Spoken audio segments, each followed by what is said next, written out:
का उद्योग क्षेत्र मोटा साई कालाम माननीय रेलवे के साथ जोड़ा जाए। सदस्य सभापति महोदय, आपने मुझे बोलने का मौका दिया, मैडम आपका शुक्रिया। बहुत धन्यवाद। बजट की स्पीच में फाइनेंस मिनिस्टर ने 4 बरादरियों का जिक्र किया।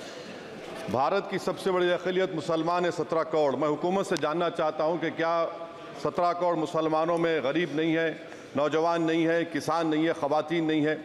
वतन अजीज़ में सबसे गरीब मुसलमान है, सबसे ज़्यादा नाखवानगी मुस्लिम ख़वातीन में। AIDS और PLFS का डेटा ये बताता है कि मुसलमानों में सबसे कम असासे हैं और कंजम्पशन लेवल दूसरे मजहबी ग्रुपों के बनिस्बत सबसे कम है। तालीमी इदारों में मैडम 15 और 24 साल की उम्र में भर्ती एनरोलमेंट में मुसलमानों की सिर्फ 29%, शेड्यूल कास्ट की 44%, हिंदू OBC के 51% और हिंदू अपर कास्ट की 59% है। हायर एजुकेशन मुसलमानों का एनरोलमेंट सिर्फ 5% है। PLFS का 2018-19 का डेटा वेज एम्प्लॉयज़ बताता है कि मुसलमान 22% थे, 2022-23 में 15% हो चुका है। सेल्फ एम्प्लॉयमेंट में मुसलमान, हिंदू, सिख से ज़्यादा 58.4% है। रेगुलर वेज एम्प्लॉयमेंट में सबसे कम मुसलमान है 15% और कैजुअल लेबर में सबसे ज़्यादा मुसलमान 26% है। तो मुसलमानों का शेयर रेगुलर एम्प्लॉयमेंट में लॉस हो रहा है एम्प्लॉयमेंट का।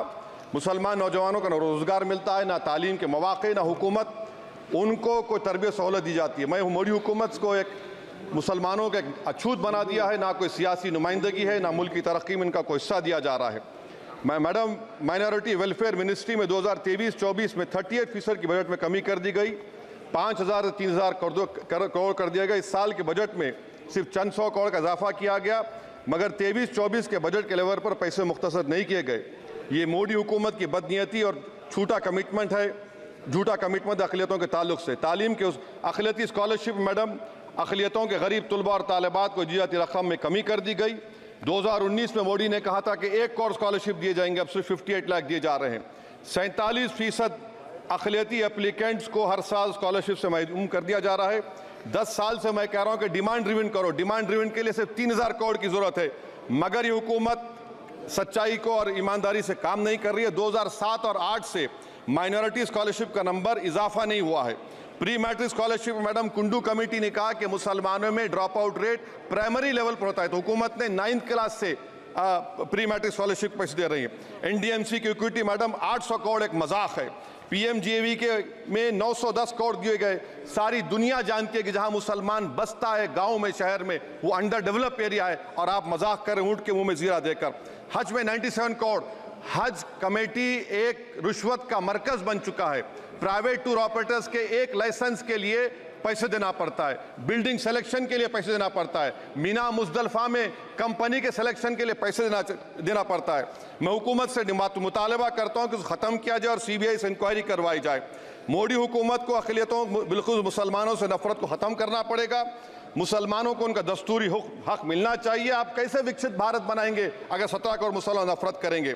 मैडम, पूरी स्पीच में फाइनेंस मिनिस्टर के बच्चों का जिक्र नहीं है। आज हमारे देश में 66 लाख बच्चे रोज भूखे सोते हैं। 46 मिलियन बच्चे स्टंटेड हैं मेल न्यूट्रिशन की वजह से।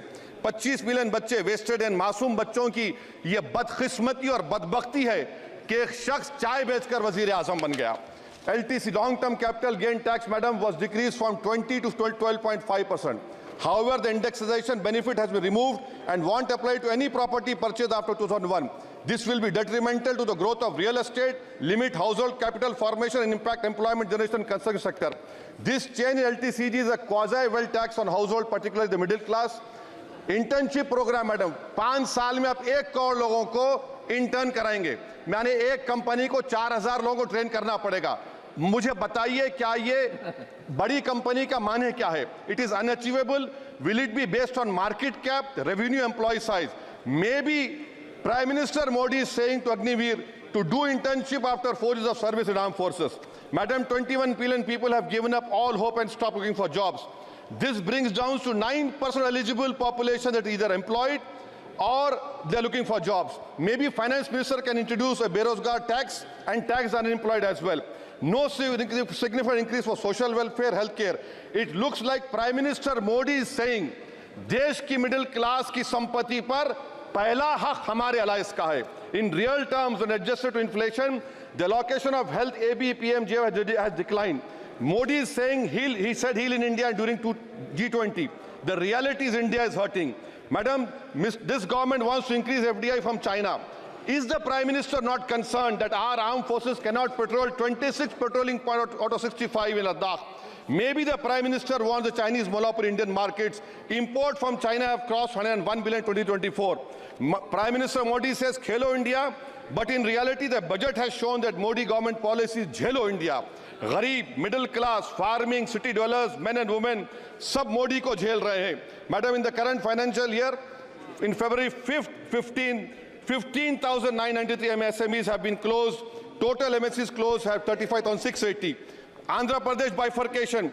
This parliament passed a law. For last 10 years, Modi government has shown their intellectual dishonesty in not giving ITR, IIM, Bayaram Steel Factory, Railway ko Khazipet, recognition of Palmaru as National Irrigation Project. This shows intellectual dishonesty of this government. Madam, I end my speech by quoting a famous poet, and I'm amending certain verses. 133 crore इंसानों, जिंदगी से बेगानों, सिर्फ हुक्मरानों ने हक तुम्हारा छीना है। खाक ऐसे जीने पर ये भी कोई जीना है। बेशऊर भी तुमको बेशऊर कहते हैं। सोचता हो ये नादान कैसे हवा में रहते हैं। 133 करोड़ इंसानों, कब तक ये खामोशी? चलते फिरते जिंदानों, गरीब खवातीन, नौजवानों, किसानों से रोने की सदाएं आती हैं। जब शबाब पर आकर खेत लहलाता है, किसके नयन रोते हैं, कौन मुस्कुराता है? काश तुम भी समझो, काश तुम भी जानो किस कदर भयानक है जुल्म का ये ढब। देखो रख से आतिश व आहन देखते ही जाओगे, होश में ना आओगे। और अनएम्प्लॉयमेंट पर अभी बोला गया नौकरियां दे रहे हैं, तो शायर ने इनके बारे में अच्छा कहा कि फूल शाखों पर खिलने लगे तुम कहो, जाम जिंदों को मिलने लगे तुम कहो, चाक सीनों के सिलने लगे तुम कहो। इस खुली झूठ को, जहन की लूट को मैं नहीं मानता, मैं नहीं जानता। शुक्रिया मैडम। माननीय सदस्य श्री